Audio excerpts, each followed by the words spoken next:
Ανακάλυψε την επανάσταση στην οξυγόνωση της επιδερμίδας. Ο συνδυασμός δύο θεραπείων, όπως βλέπουμε στο παρακάτω βίντεο, είναι η Carboxy Ozone Therapy και το Bubble Oxygen Therapy. Οι δύο αυτές θεραπείες, με βασικά συστατικά το διοξείδιο του άνθρακα και το ενεργό οξυγόνο, πετυχαίνουν να έχουμε ένα λαμπερό φωτεινό δέρμα, ενυδάτωση σε βάθος, αναζωογόνηση και οξυγόνωση της επιδερμίδας με τη δύναμη του ενεργού οξυγόνου και του διοξειδίου του άνθρακα. Οι μικροφυσσαλίδες λοιπόν οξυγόνου απομακρύνουν τις τοξίνες, χαρίζουν λάμψη και ενισχύουν τη φυσική άμυνα της επιδερμίδας.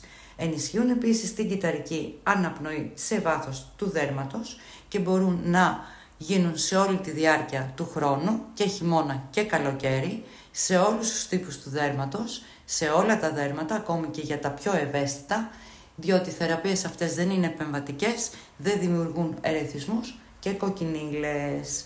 Όπως βλέπουμε λοιπόν, συνεχίζουμε με τη συσκευή μας, η οποία είναι από το σύστημα Bubble Oxygen Therapy, όπου λειτουργεί μέσω δονήσεων,